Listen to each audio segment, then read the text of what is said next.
Hello, everyone. Welcome back to another week of Record Live. We have Megan, a returning guest with us today. Megan, thank you for coming back. Oh, thank you for having me.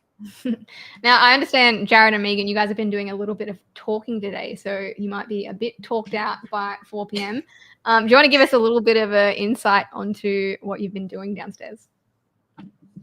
Sure, I'll go. Jared has very nicely let me come down into the studio today to do a bit of podcast recording for the upcoming Adventist Heritage Month, Awesome. which is October, which is next month. Yep. So, yeah, get keen, guys.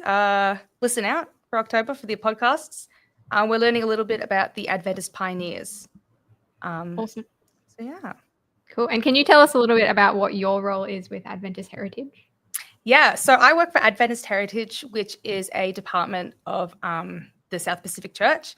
And basically, we look after the archives and artifacts of the church, which sounds very nerdy, but it is pretty cool. I personally like learning about the history and all of the people that have come before us today, and just learning about their lives and their history and all the artifacts from the South Pacific, which are pretty cool. Yeah, super cool. Love it. Well, we have titled this week's episode, Help, I Don't Want to Go to Church Anymore. And I'm sure that most people have found themselves saying this at some point in their life. Now, obviously, Megan, you are currently a church attender, but this is kind of a phrase that I guess you also have related to at some point in your life. Can you give us a little bit of insight into what your journey has been with church? My journey. Wow, it's been all over the place, I would say.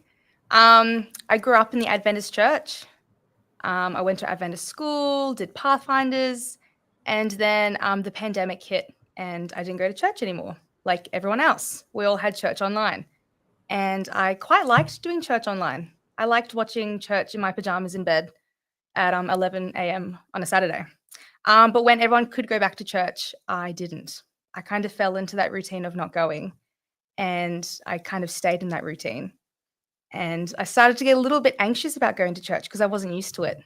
And so I did say those words, help, I don't want to go to church anymore, kind of. And I had a little bit of arguments with my family over that. And so for a few years, I didn't go to church. And then I decided to go again in 2023. So 2 years ago, I started to go back to church. I was very scared to do it. And I think it's been one of the best decisions I've made, really. Yeah. Yeah, as Anita said, Megan, a lot of us have probably had that experience where maybe it's not help, I don't want to go to church anymore, but we've had a certain anxiety, we haven't gone for a while, or we've had health problems, or even we just haven't wanted to because there's been stuff going on in our lives that makes it hard to walk through the doors to get back into the routine, or you know, we're struggling with something personal. What was it, do you think, that made you decide to go back? What was it that was the catalyst for sort of pushing you back in that direction? See, my catalyst is kind of funny. I think it's funny anyway. So for working in a church organization, everyone pretty much went to church in my little work area, and I felt guilty for not going. People would ask me, "Oh, how was church this week?" And I kind of got sick of lying to them, saying that I did go. So I decided to go to my home church. I decided to stick it out. I was very scared. I went with my sister, my little sister as well. And it was hard the first few weeks, I think. But I was very blessed. The people at my church opened their arms back up and welcomed me back into the church community. And I felt right at home, I think. But the first month, I would say, was a bit hard to get back into it. Yeah. How did you push past that discomfort? Because I feel like, you know, obviously people, a lot of people feel anxious going to church and don't always have great experiences where they're welcomed or where they know people. What were some of the things you did to kind of just like keep going, even though it wasn't easy? Oh, I gritted my teeth and I went with tears sometimes. I had lots of mental breakdowns before going sometimes. But for me, I think the night before I had planned out everything. I had planned out what I was going to wear. where I was going to sit in church, who I was going to talk to, so I could try and eliminate any unknowns. I'm a bit of a planner. I'm a bit of a type A kind of person. And I think it was just perseverance, but just, I guess, wrestling a little bit with God as well, of just praying and asking for him to help me get through this and to just get it done, kind of. Now, while some of us can relate to that, it would be interesting to hear, and you've sort of shared with me today, just in a conversation before this, that you're at the point now where you love church. You're involved. You said that every Easter, I don't know if you're comfortable with me sharing this. You said that every Easter service you cry at church because it's moving and it's powerful for you in your life. What does that journey look like, or that evolution? How did you go from gritting your teeth and getting through it to actually going, no, this is something I need in my life. I love this. I have to be part of it. I think the relationships I developed with people at church. I have a very lovely Sabbath school at my church, and there was one girl in particular who, I think within the first few weeks I went, hosted an Easter dinner party at her house with a scavenger hunt. And I didn't know really anyone there, but I felt so touched that I was invited to something, and I felt like I was part of something. And yeah, now I love church. I think I started going for community and friendships, which I think a lot of people do go for, which I think is definitely a part of church and a blessing of it. But I think now I just go for every reason. I can't get enough of it. Yeah. I love that you're just absolutely frothing it. Oh, I love it. Highlight of my week. So good. I'd just like to shout out to anyone watching on, whether it's now or later. We'd love to also hear your experiences and what questions you have around this topic, because like we said, this is something that I think a lot of people struggle with, like whether it's once or twice in their life or just week after week. But I don't know. I know, speaking from experience, and this is something that maybe either of you can answer to, but I feel like often I am conflicted on a Sabbath with, should I go to church or should I just go out into nature and spend time with God on my own? Because I feel like sometimes church isn't restful, and I feel like sometimes it becomes a bit of like a social club versus like me spending time with God and me getting to, I don't know, grow my faith or my spiritual life in any way. And so I am often torn with that, like, oh, like, do I have to, or am I supposed to be going to church every week? Like, is there any biblical instruction or inspiration that leads to that idea? Or is it just like a cultural thing where we've gotten into the rhythm of we must go to church every Saturday? I don't know if either of you have any thoughts on that.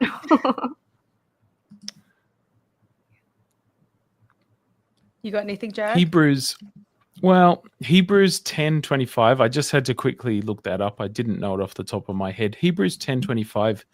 We may have heard this verse: do not give up meeting together as some are in the habit of doing, but encourage one another, the more so as you see the day approaching.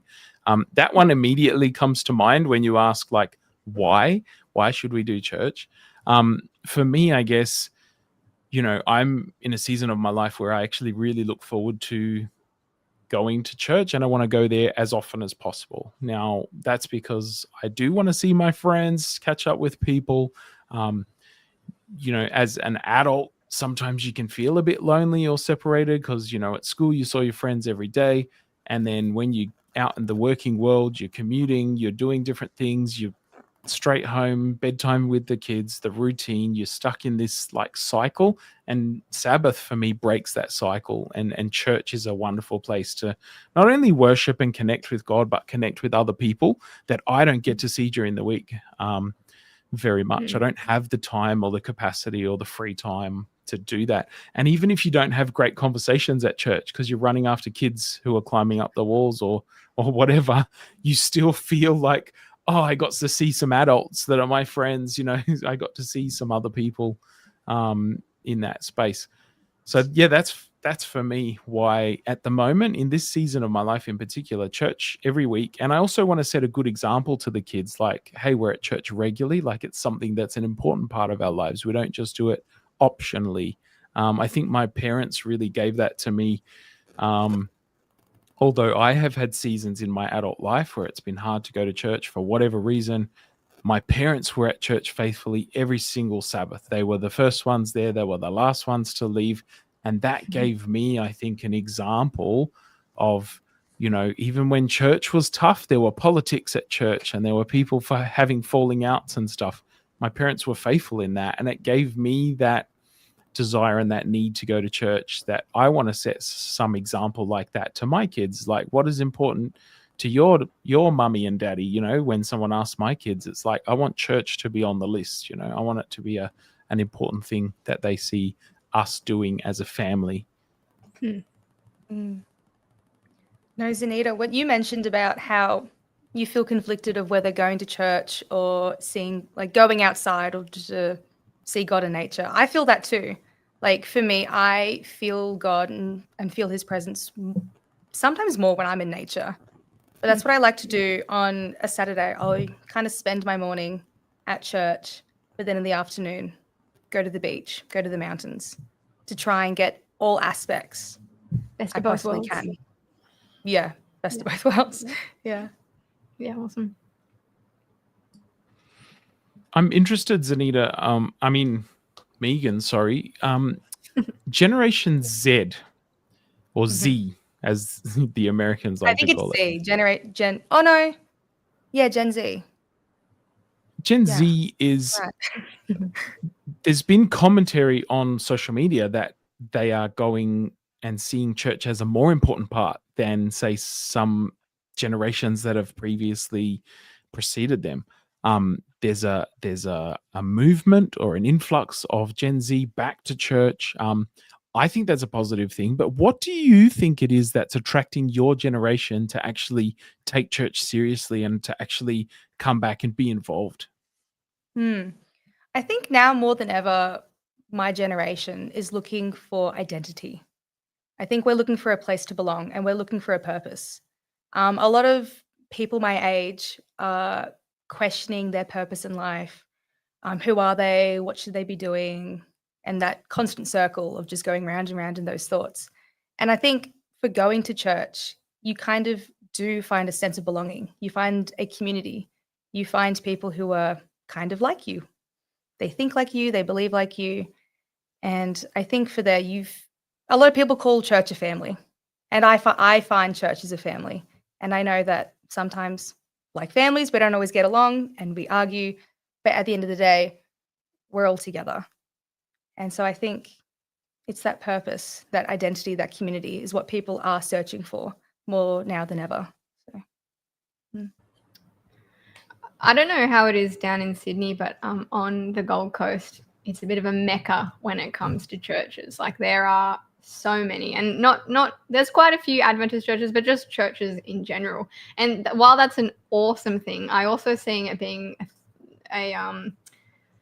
it's not a burden, but it becomes like difficult for people to, I guess, commit to one church. Like they're constantly just like circling all the churches and trying to find a better one because they have so many options and they want to find the perfect church. And I guess like the position I've kind of come to is I don't think I'm at the perfect church, but I don't think there is a perfect church, and you can kind of find flaws in any of them. But I guess what is kind of like the balance of you want to go to a good church, but obviously there's no perfect church. How do we kind of find the right church for us, or what are some things to kind of look for in when we're looking for the right church to go to? Looking for the right church. That's hard. Like in my life, I'm kind of in a season of church hopping. Though I love my church, and next year I will be the youth leader, so I'm kind of tied to my church. But I am church hopping, trying to find what else is out there, but knowing that not every church is perfect. I think perfect church, I think one that best aligns a little bit with your values. Some churches are a bit more conservative, some are a bit more progressive. I think churches, for me, I like to go to churches that have a lot more young people. And the music. I feel like you go to a church which best suits the music that you like. Actually, like, for me, that's kind of where I base a little bit about which church I like to go to. Yeah. Awesome. I've heard that people have not love language, but like spiritual love languages. And for some people, that's like music. And so that might be a good thing for people to consider. Obviously, yours, you connect with God a lot through music, but for some people, that looks different. And so considering what your spiritual love language is, it might be helpful. I love that. I've never heard of that, a spiritual love language. Look, we need like a little test to do that to see Yeah, what everyone is. I think there is one. Yeah. I'll have to Google it later. No, it's very cool. Just on your questions, Anita, it got me thinking as well. I had a season of church hopping, I guess you could call it, and I felt like it was very easy to bump in and bump out before and after the sermon and not stay for Sabbath school, not stay for lunch, not stay for any of the other things. Even if we were invited, it was sort of hard to then connect with anyone. And so in some ways we were falling into that trap of consumerism. Like even the question of how do you find a good church, maybe that's a flawed question. I'm just challenging your question a little bit. Sure.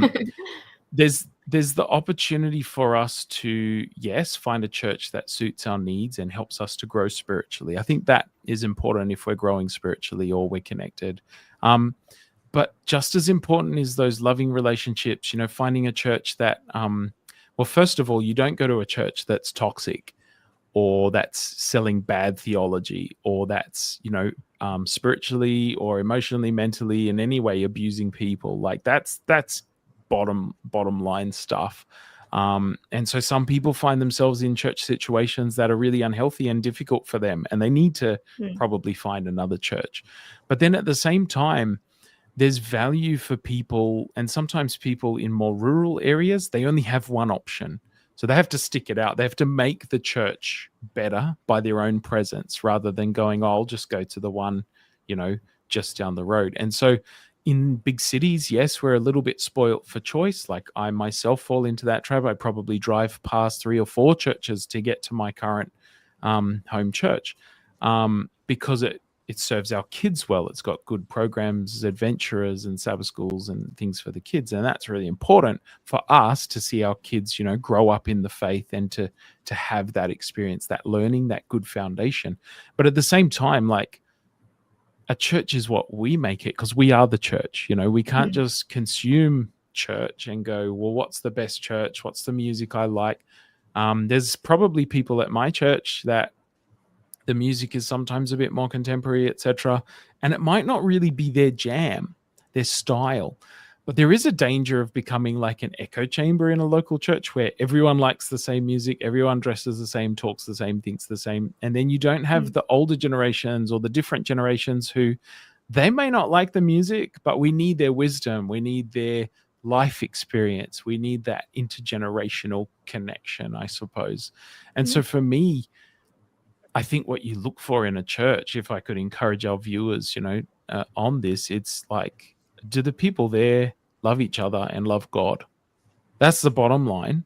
And then anything else is sort of nice. It's great if it suits your needs and it's what you like. But even if it's not, sometimes that church can get value because you're there and because you're involved. Yeah. When I church hopped, I wasn't involved and my spiritual walk suffered because I wasn't serving anyone. I wasn't uncomfortable. We don't like everyone at church. We don't get along with them. We might not associate them. And yet church glues us together in a sense. It forces us to come together. And it's healthy for us to meet other people that are very diverse and different for us, that have different tastes, that have different opinions. I think it grows us as people and as Christians to experience that. So there's my 2 cents on that question. Probably for most of history as well, people have only had the option of one church because they haven't had cars. Whereas today, like you said, Jared, we'll drive half an hour and we'll pass 5 churches on the way. And I think that's also sometimes to our detriment because, there's always going to be like conflicts arising at a church. But I think sometimes it's like, are we like just jumping ship when things get difficult, or are we like wrestling through those things and like working through those things with other people and giving people grace and forgiving them and treating them like our brothers and sisters? Or are we just fleeing when things get hard? Yeah. The other aspect to that, Zanita, and yes, we grow through challenge and through trial in the local church. At the same time, we take the church out of the community because we don't live in the community that our church is in. So it's like, how do we invite people to church? How do we get our neighbors to come to church? Because they don't want to drive half an hour like we do. They want something in their neighborhood. They want something convenient. And so we've divorced the church from the village that we live in. It's no longer in our village, in our suburb, in our region. It's across town, or it's a decent drive away. And so that, I think that is somewhere the local church needs to think about. How do we engage with our community better? I'd love to hear from you, Megan. For those people who are at church and who are wanting to see more people come to their church, what are some ways in which they can be more welcoming and accepting and inviting of people? Ooh, that's a good question, because I kind of struggle with that. Like, I want my church to grow more and more. I don't know. I think start inviting your friends, people that you already have a connection with, and they may feel comfortable going. I think I read a study somewhere that people are more likely to go to church if they're invited by a friend than just attending by themselves. Yeah. Sorry. I think, inviting. I think starting just that conversation as well, be it in your workplace, at your uni, at your school. Just let people know that you go to church and that it's a great time, and maybe they might want to come along and see what it's all about. Yeah, I think a lot of people shy away from that. They're like, oh, what'd you do on the weekend? And they just don't mention it. But I found when I have been bold and actually said it, people are like, oh, you go to church. What's that like? Or whatever. And it starts that open conversation. And if you can get people interested in it, then that's a win. Yeah, love it. Got a good comment here from Egado. I don't know, it's quite long, so I don't think it all fits on the screen there. But it looks like my brother Egado has been on a bit of a journey, struggling to find the right church, and believed it wasn't necessary, but now realizing the benefits of belonging to a church. Even Jesus surrounded himself with disciples. Isolation makes you weak. Community makes you strong. I think that's a really good point. And yeah, thank you for commenting, all those that are. Megan, how do we be more welcoming to people who are suffering that anxiety to come in?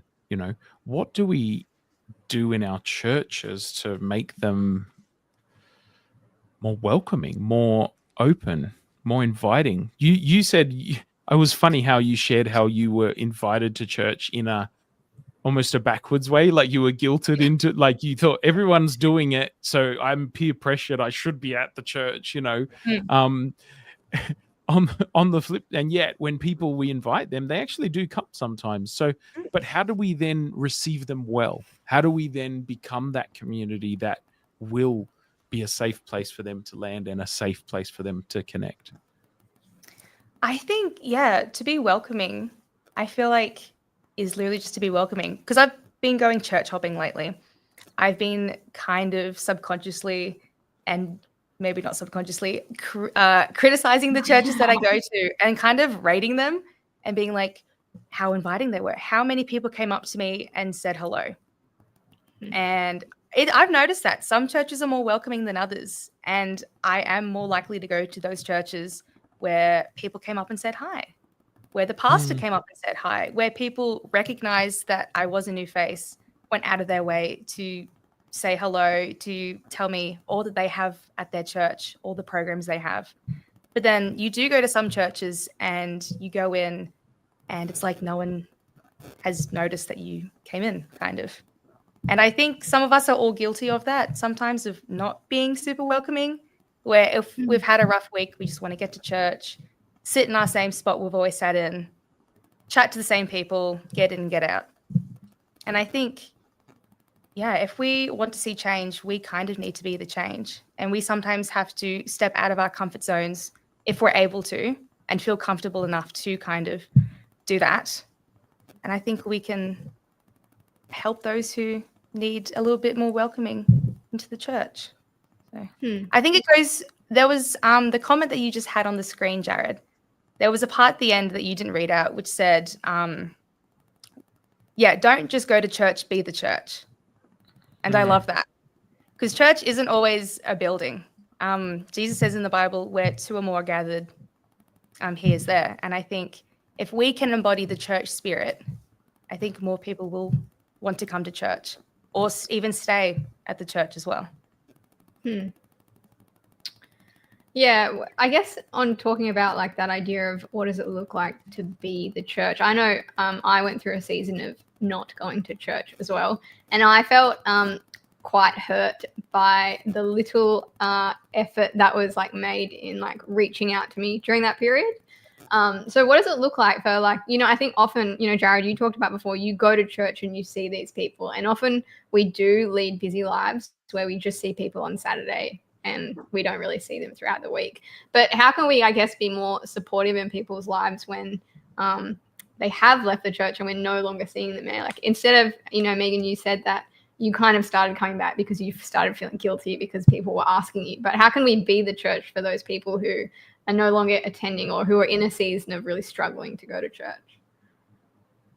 I think not being judgmental. I think that's a big thing, not being judgmental, still being a friend, keeping that channel for open conversation and dialogue, and just still sending a text every now and again of, hey, how was your week? Or how are you going? Or even sending like a happy Sabbath text.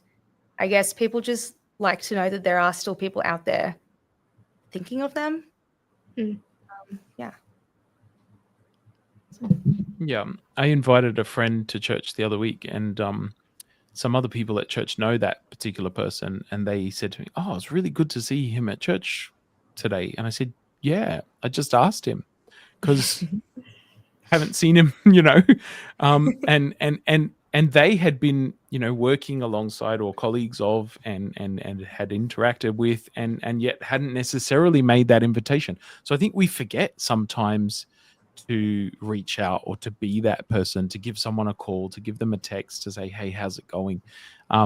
We always like to get practical on Record Live, and that's often where we finish. But just before we finish, Megan, we've done a lot of practical stuff. We've had practical questions. How can we be the church? How do we engage, etc.?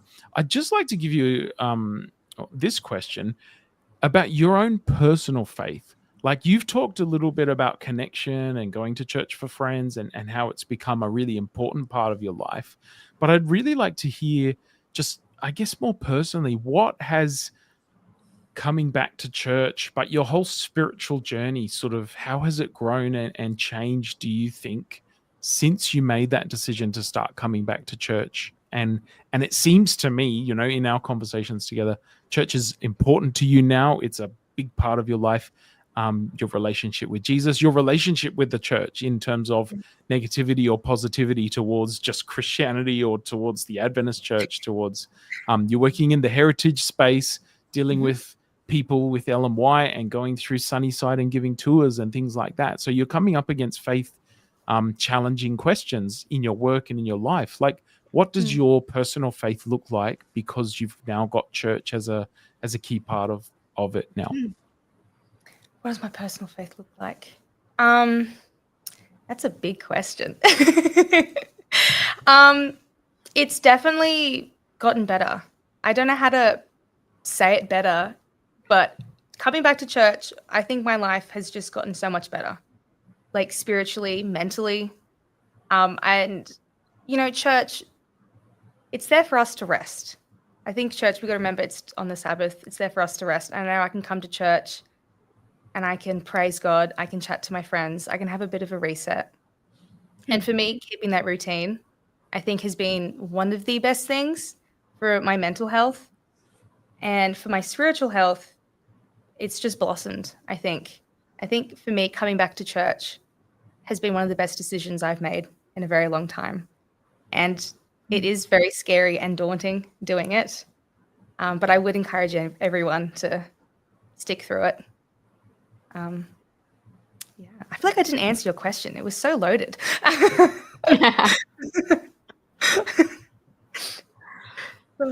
No, that was good. I feel like you've promoted it quite well. It's great. I think, and we should all go to church, obviously, and I hope that we can all be the church for people. Thank you, Carl, for your comment as well. I just wanted to reflect on, maybe it's a bit of a Australian problem that we're talking about today. Throughout our Pacific Islands, the village and the church and the family and the culture and the community is much more interconnected, and in some ways it's much more it's a passion. You can see the dedication of the people to church because it's a big part of life. In the West here, we've somewhat separated church off to the sidelines. We are Seventh-day Adventists instead of 7 days Adventists, every day being Adventists, in our communities. And so that's definitely something we can learn from around the South Pacific, and some of the influences there that we have in our beautiful part of the world. Megan, I want to thank you for joining us. It can be daunting to talk about your faith, even some of the ups and downs of your spiritual journey and your church attendance, etc. I think it's been a stimulating conversation. I hope that people have, reassessed their own church attendance, not just to be at church, but to be the church and to do church in life as part of an integrated part of their lives. Is there anything you'd like to leave us with? Any sort of encouragement or final thought that would just seal the deal for us today? Encouraging final thoughts. This is probably such a odd turn as an encouraging final thought, but I read this on Instagram somewhere where they said, if you go to Macca's and they stuff up your order, you don't swear off Macca's forever. You still keep going back. But why do we kind of do that for the church? They make one mistake and we swear it off completely. I think we need to keep giving things a go. And I think we need to keep persevering. Sometimes we need to grit our teeth, get through it. And I think for us who do go to church already, I think we need to be a little bit more welcoming and a little bit more observant of those in our community and think about how much better can we represent the church. And keep that idea that church is not always a building, church is a community. And how better can we be the church? So, yeah. Love it. Be the change you want to see is what comes to mind when you say that. Awesome. Well, thank you, Megan, again so much for joining us on Record Live this week. It's been great to just hear your thoughts and your experiences. And thank you everyone for joining in the conversation. It's been really good to have your comments and your feedback today. So thank you, Carl. Thank you everyone else. We will see you next week for another week. Thank you for having me. Anytime. Yeah.